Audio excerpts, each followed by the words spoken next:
Hello, everyone, and welcome to the 14th episode of Point of View, a series of leadership discussions by amazing workplaces. In this series, I'm getting into a discussion with people in leadership positions from various organizations spread across India as well as across borders. The idea is to get into conversation with them to get them to share their views about the various aspects that make organizations really amazing. The purpose is to understand what drives leaders to their own workplaces so that we can delve deeper into the corporate philosophy and share with you path breaking ideas. Ideas that come straight from people who have gone ahead and changed their workplace to make them better, more inviting, and extremely thriving for their own people. Today, our guest on the show is Deepak Renganathan, a dynamic global marketing and strategy leader at Nissan Motor Corporation. Deepak is an agile all round marketer with 17 plus years of experience and has led all sections of marketing across the globe. Deepak has a solid 360-degree marketing track record of not just creating breakthrough products and services, but also powering them with promising brand stories and executing them globally with a deeper understanding of context and customer journey mapping using big data, automation, and artificial intelligence. Well, Deepak caught my attention with a statement on LinkedIn. When a team works with 100% passion and love for the customer, it shows. He made this statement in connection to the stupendous response that Nissan received on the launch of the big, bold, beautiful, and charismatic SUV Nissan Magnite. The statement made me connect with Deepak to understand his ideas of leadership and people management and share them with our audience. So here we are with Deepak. Thanks, Deepak, for joining us today on Point of View. It's a pleasure to have you on our show today, and I really look forward to hear more about your journey and ideas. Sure. Thank you very much, Ekta. Thanks for the invite. And I'm very, very happy to be part of this discussion. Thank you. Thanks for accepting the invite, Deepak. And I really look forward to learning a lot from you today. Yeah. Thank you. Yeah. So, Deepak, you have led all sections of marketing, be it product, communications, brand strategy, and launch across the globe. In fact, if I may say, US, Europe, APAC, and Middle East and Africa. And you managed cross-cultural teams. So tell us something about your career journey. What are the similarities and differences that you discovered while operating in different parts of the globe? Thanks a lot, Ekta, for that question. I think it's very, very important to be able to understand, the differences between the consumers across the different parts of the world, and how do you manage different sets of teams, which are from different culture and language and ethnicity, that you're going to be managing across the world. Let me quickly brief you my experience after my master's in the UK in business. And then I came back to India, and then I started my career with Toyota, which is an automotive. And then it kind of, has been always stayed automotive. My experience as far as the automotive is concerned is pretty much in the marketing function. So I've covered product and brand, launch, marketing communications, digital, and all sorts of marketing functions. And if you have to say, touched upon everything, and in different parts of the world, which includes in all parts of the APAC, which includes the ASEAN markets, Australia, New Zealand, Taiwan, China, India as well. And if you come to the Middle East, in of course the GCC markets, which includes all the Middle East, and Africa, which includes North Africa, Sub-Saharan Africa, South Africa, and of course South Africa as well, Brazil, Argentina, and in terms of the North American markets, which pretty much is United States of America and the Canada, and of course Mexico as well. And Europe, yes, we had the regional headquarters in London, and pretty much most of the Europe, I've done marketing campaigns that have worked across the Europe as well. So kind of touched all sides of the globe. And in terms of the managing the consumer, right, or the differences between the consumer and the teams, right, I would like to say a small story. When I was in China, right, there was a very popular news that came out, which is about a swayamvar, like a swayamvar that happens, right, when the girls and the guys go, and then they get to choose the brides and the grooms, right? So in one of such swayamvar events, actually, there was one guy who was actually reading out a poem, right? This happened That's when I in was China. when I was in China, yeah. Oh. So he was reading out a poem on the stage, right, which actually talks about him going downhill on a bicycle with his wife in the front, the bar, right?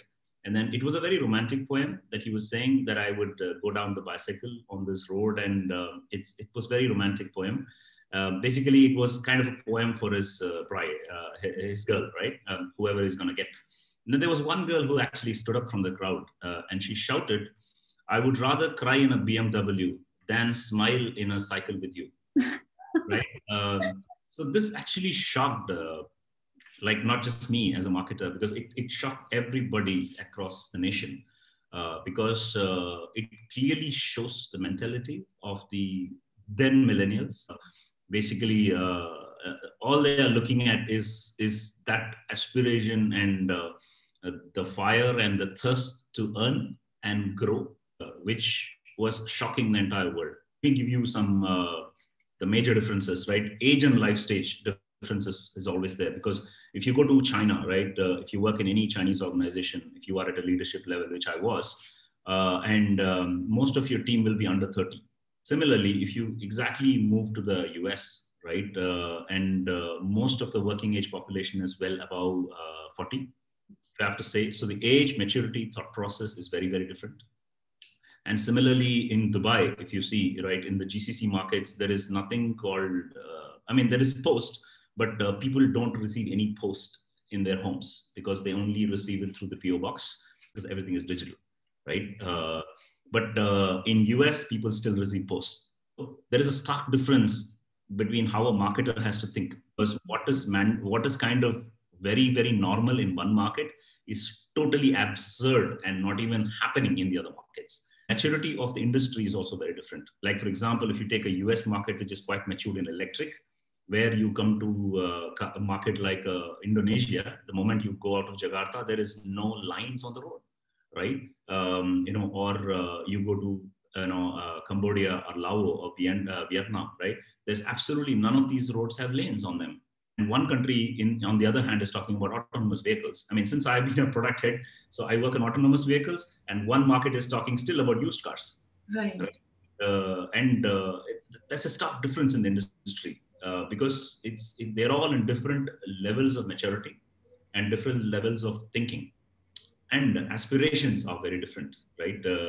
Australia and New Zealand is very, very laid back, right? Which was also, a part of my work. So Australia and New Zealand is very, very laid back, but at the same time, China is full of fire, right? They want to do overtime. They will stay at the office till 10, but Australia shuts the office at 4. So it's very, very different, right?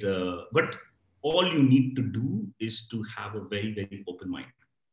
To be able to understand something. You go to China and then you should never get pissed off at Chinese because you don't know the Chinese language, right? You are going to their country, you better learn the language. I can speak Chinese. So it's like you have to, when in Rome, be a Roman, right? That's a very, very apt terminology for a marketer. There is no other way you can connect with the consumer or even with your teams. And one other big difference that I've seen, let me close with this point for this question. What is perfection? That's very, very different for these markets, right? Is it 80%, is it 90%, or is it 100%? Right? When I receive a document or a presentation, from my teams, if it comes from Australia, it's very different level of perfection versus if it comes from Taiwan, right? Or if it comes from Vietnam, it's very, very different. And when you start asking questions, and that's when you'll understand that they actually believe that 80% is okay, right? India believes, sorry to say this, India believes 80% is okay. Australia says 100% is what is okay. So, you need to be able to understand the differences between all of this. And motivation levels are also very, very different. Chinese people want money very clearly and empowerment, right? But say, for example, Americans, right, or Canadians want work-life balance. Chinese people don't too much care about work-life balance. It's very, very different, So you need to be able to be smart and understand the differences That's only when you can open up and contribute. Otherwise, you will not have these experiences as fruitful, as you want them to be.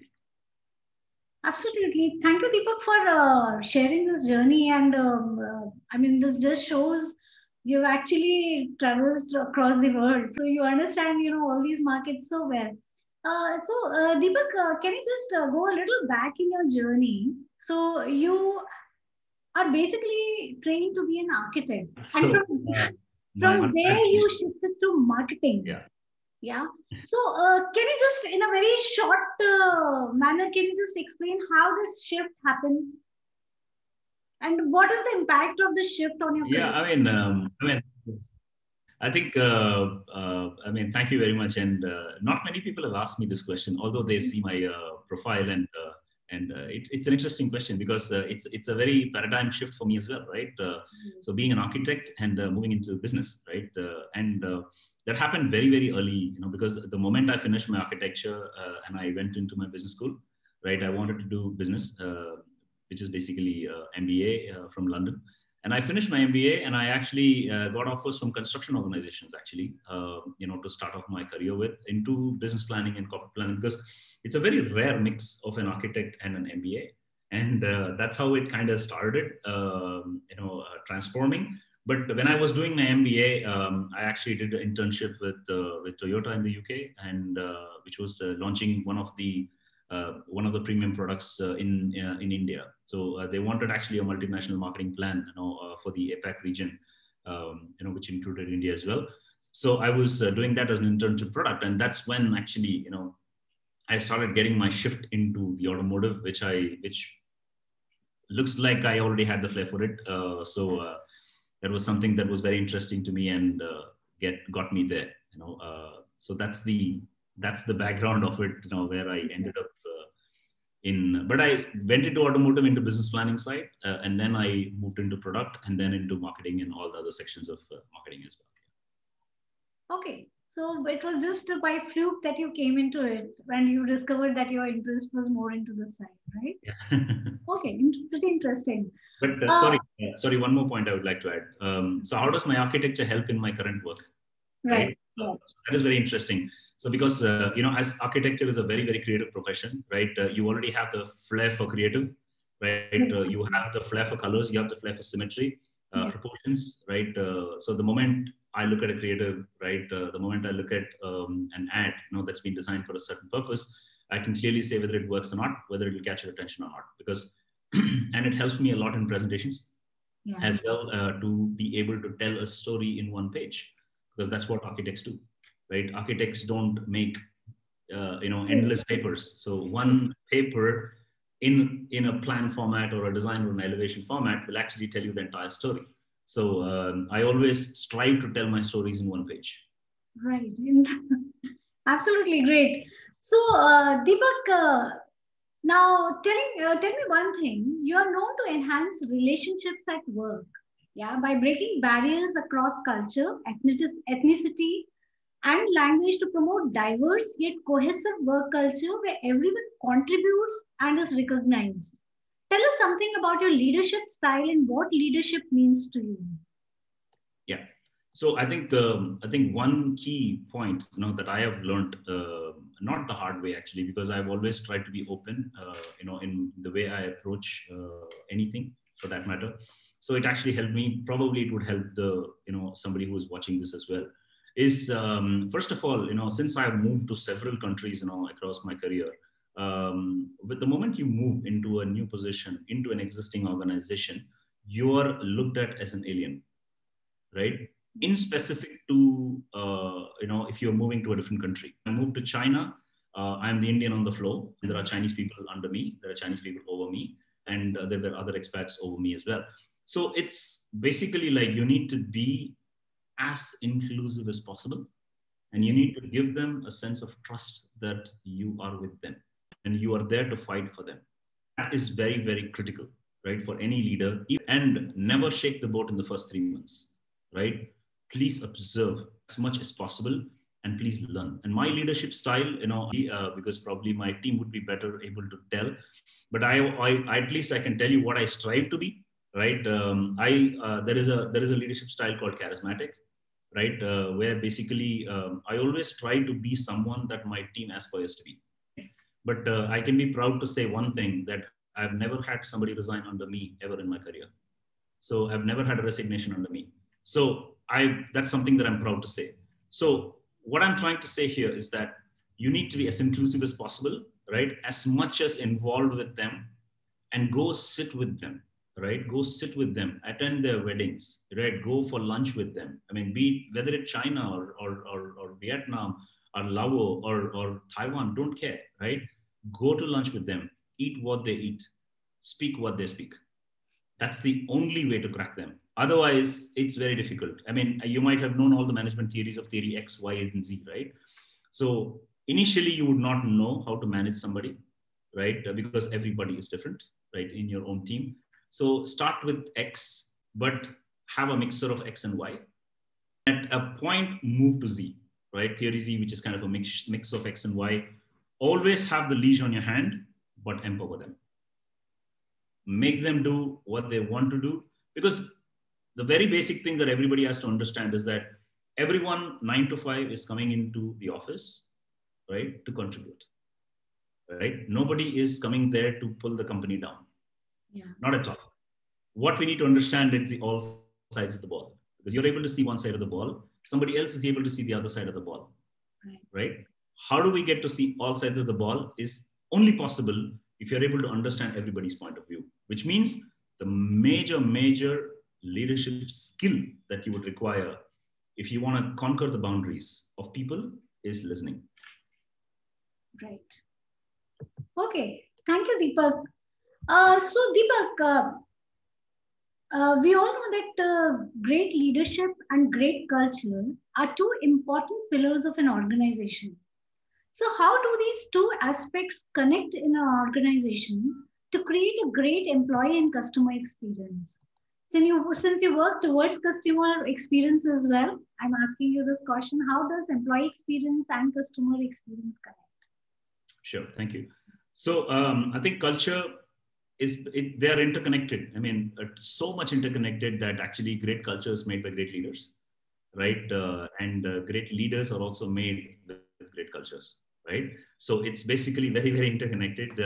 But I would tell, one advice, which came for me from my learning, that I would like to give it to others is basically, whatever the culture that you may have in the organization, right? That's okay, right? And it's quite difficult for you to change, because cultures are driven by leaders on the top, right? So sometimes you may not have, in the past I've seen, not definitely in my present, in the past I've seen that there is a culture that comes into the organization, through the top leader, and it starts affecting your team, right? The motivations of your team, the amount of morale that they actually have, towards the organization, and it affects their work. So what I always try to do is to create a microculture of my own, right? There is a microculture that I have within my team, right? Irrespective of what the overall macro culture is, does not matter. So my team generally is happy with me because I create that microculture, and I also try to act as a shield for my team, right? And whatever the culture is, that's okay. It does not fall on my team, because my team is under my microculture. So right? Protect your team, basically. Absolutely. And my microculture is totally driven by empowerment, right, of the team. But at the same time, my team will always tend to come and review things with me, not in fear or anything, but you should give them a feel, right, that they're actually coming there and reviewing something with you because they think you add value, right? And you can only do that when you demonstrate that you add value, right? So, and coach them, teach them, always think about them, and make sure that you always have a next step plan for them. Okay. Right? And get them out, listening. That's the most important thing. Listening to customers and listening to your team. Definitely. Listening is a very important quality, actually. So, in fact, that's a first step towards understanding people. And leadership is all about understanding people around you. Yeah. Okay, cool. So, Deepak, you have built and rolled out extremely successful marketing campaigns. Now, if I ask you, if you were to design an employer branding campaign, what would it be like? Okay. I think what the major thing that everybody wants is the pride, right? I mean, pride can always overshadow money. Pride can overshadow levels in the organization. Pride can overshadow anything else, right? Because at the end of the day, when I'm getting up in the morning at 8 o'clock and appearing to my office, that is a soul fuel, right? For that energy is coming from pride. Right? Am I proud to come to the office? The moment people are losing pride, that's when they start thinking about leaving you. So proud to work, right? Or proud to be part of this organization is exactly the line in which I would like to always take my team forward, right? And that's something that would work at a macro level as well, for sure, right? How do you build that pride, right? As management, right? As an organization, and it's basically the faces behind the success. So we recently have done done some work on that as well in my current organization, which is basically the faces behind the success of our recently launched vehicle, right? That's what makes it. That's what makes people really, really happy about working for the organization. I'm proud. And yes, and it's not just proud, I have been part of the success. Success or failure is always should be attributed to myself, right? And what I have done, that small work that I have done towards the success of the organization, rather than, okay, somebody else has made a decision and that's the reason the company is a failure. Or somebody else has made a decision, that's why the company is a success. It's more about how much I have contributed and how much has that come to limelight. That's very important. So pride and face behind the success. That's me being a face behind the success is something that I would like to anchor on. Yeah. So basically, it's getting connected to the goal and your part in the goal, in reaching that goal, right? Okay. Interesting. Deepak, that brings us to the last question. Tell me, Deepak, the pandemic has drastically changed how leaders are managing teams and connecting with their people. How has the role of leaders changed or evolved during the pandemic? Thank you for the question, Ekta. I think this pandemic has created an unprecedented environment in the organization, which I hope does not come in the future again, right? But I mean, of course, with all the negative things that have ever happened in the past during this pandemic, there are a lot of positive things that have happened in the pandemic as well, right?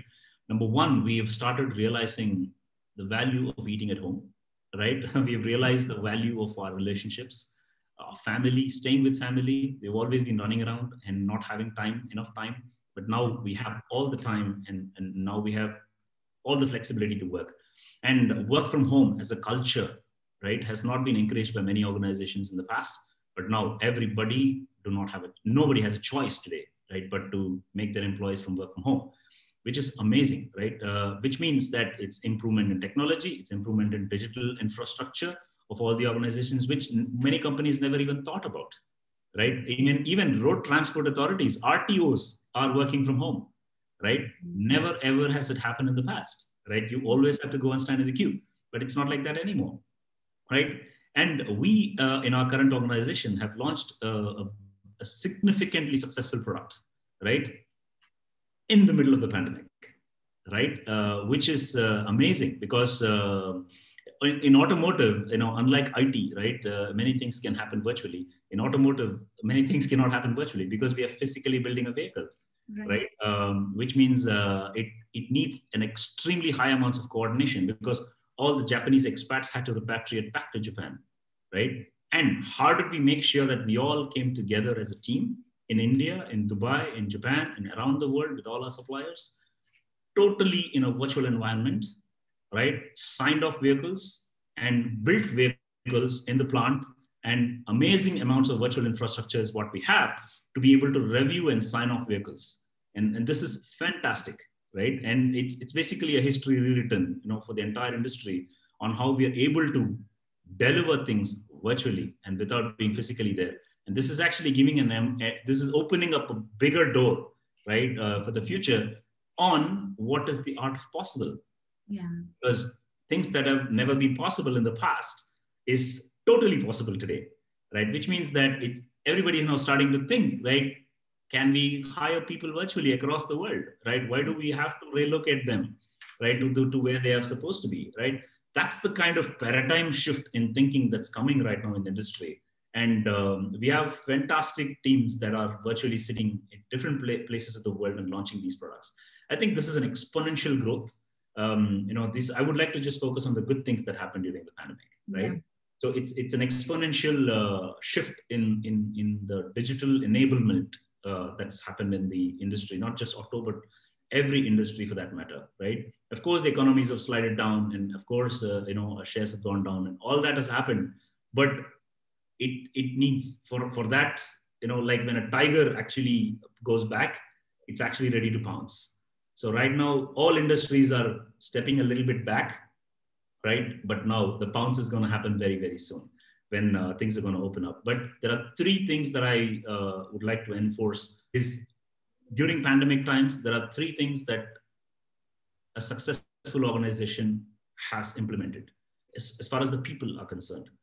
And virtual environments only will work with these three qualities. Number one is a trust on your employees. Because they're working from home does not mean they are just fooling around with family. No. The trust that you need to have with your teams is extremely important. Number two is empowerment, right? Not many meetings have been happening, not many amount of governance meetings are, you cannot afford them because everybody's calendars are packed because something that you could discuss over a corridor in the office now deserves a 30-minute meeting, right? So it's actually occupying your calendars, right? Everybody is slogging, from morning 8 to until 10 in the night on an everyday basis. And even on weekends, people are working, but they're okay because they're sitting at home, eating their home food there with their family. So that kind of gives them that thing. But at the same time, as management, you need to make sure that you empower your employees. Number two, that's empowerment. First is trust. Number two is empowerment. From the employee side, what's needed is commitment. Plus, work from home is, of course, a flexibility, but how committed I am, right, to that. So from organization and employee perspective, if these three things are there, then I think virtual environments is the next big thing. It will work. Thank you, Deepak. Thank you for this insightful answer. I really like the 3 points that you mentioned, and I'm sure it's going to help a lot of people when they watch this discussion of ours. Thank you once again for being with us on Point of View and taking out time from your busy schedule. I understand you've been quite busy, and thanks once again for sharing your ideas with us. Thank you, Deepak. Thank you very much, Ekta. Thank you.